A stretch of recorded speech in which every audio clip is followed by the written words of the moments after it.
Hi, boys and girls.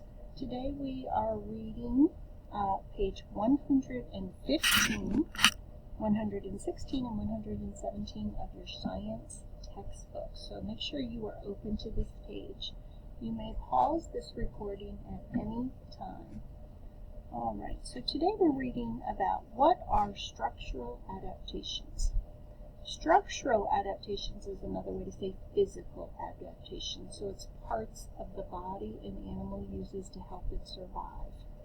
So I want you to find the answer to the following question in this lesson and record it here. Why is this pelican's beak so large? Make a prediction. Why do you think the pelican's beak is so large?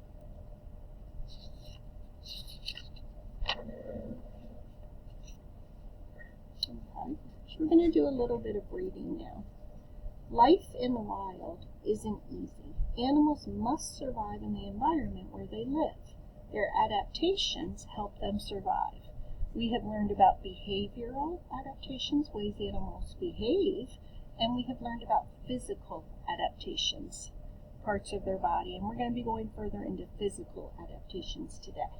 Okay? So, as you read these two pages, you're going to draw a line from the adaptation shown in the picture to the words that describe it. Okay? An adaptation is any trait that helps a living thing survive. Animals that are hunted for food are called prey. Animals that hunt prey are called predators. Predators and prey have adaptations that help them catch food or avoid being eaten. Animals have other kinds of adaptations too. But today we're going to focus on the physical adaptations. So here we have a donkey, and it's eating some grass. And it says, what animal is this? It's a donkey. It has flat teeth. The flat teeth allow it to grind grass.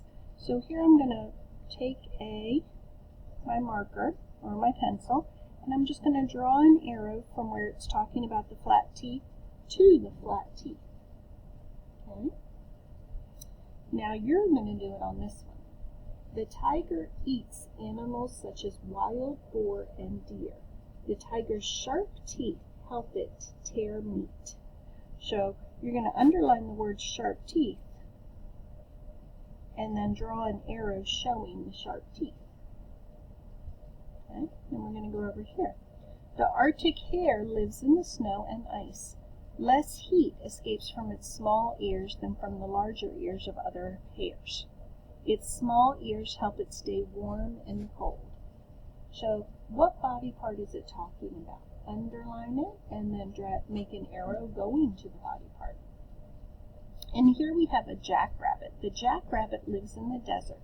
Its long ears contain many tiny blood vessels that help remove heat from its body. This helps the jackrabbit keep cool in the heat. So we are going to, what is it talking about? Find the body part it's talking about and underline it, and then make an arrow from those words to the part of the jackrabbit that it was talking about. And then down here I want you to guess who. So we have two birds and we have two very different beaks. Look at those beaks. So they eat two different types of food.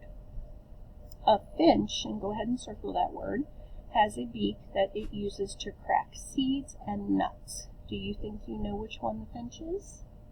Which beak looks like it would crack seeds and nuts?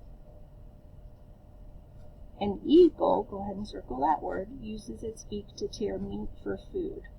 Which bird's beak is shown in the photo? In photo 1 and in photo 2. So under 1, is that an eagle beak or is that a finch beak? Write the word eagle or finch. And number 2, same thing. Is that the eagle or the finch beak? And how do you know?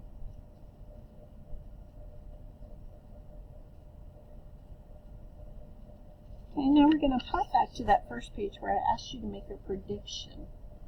Was your prediction right? Can you write your answer here? Why do you think this pelican's beak is so large? Be ready to discuss this in class next week with your teacher.